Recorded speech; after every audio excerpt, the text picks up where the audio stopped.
It's the second Monday of the month of grace, and this is Wonola Detayo the Shaper, welcoming you to this week's edition of Faith Capsules, powered by the Shaper's Ark.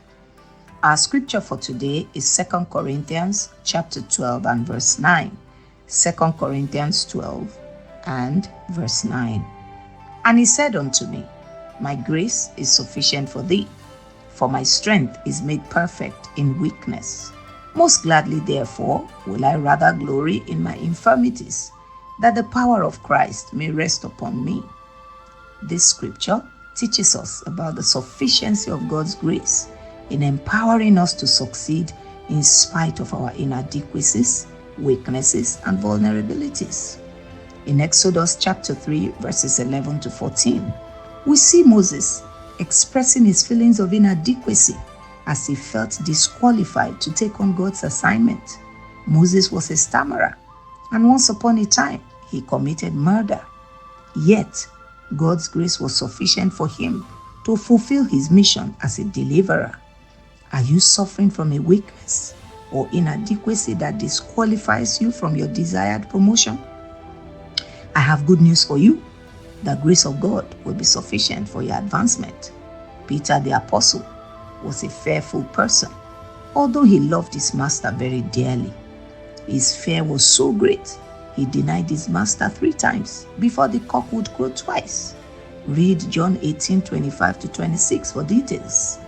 In spite of this innate weakness of Peter, the grace of God was sufficient to make Peter one of the notable apostles of the New Testament. Are you overtaken by fear, worry, or anxiety, especially in this season of volatility, uncertainty, complexity, and ambiguity? Fear not, my friend. The grace of God will be sufficient for your lifting even this very week. Samson's weakness sent him into the camp of the enemy, and he became a mockery, having lost his sight and vision. Yet, God's grace caused Samson's hair to grow again in Judges 16:22, and he yet won the greatest victory over the enemy in his most vulnerable state in Judges 16 and verse 30. Has your weakness sent you into the trap of the enemy? Has your compromise thrown your business into distress? Have you become an object of mockery to your enemies?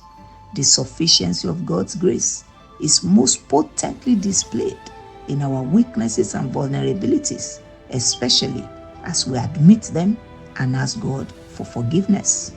It is for this reason that Paul said he would rather glory in his weaknesses, because our weaknesses attract the power of God for impressive demonstration of his abilities. My friend, as we progress this month of grace, reach out to God. Commit your weaknesses into God's hands. Cry unto him for forgiveness and invite God to neutralize your weakness by his grace and strength. I assure you, lifting and advancement shall be your portion even as you do this. This is Wonola Detayo the Shaper, wishing you the best of good success as God's limitless grace lifts you beyond your weaknesses. Shalom.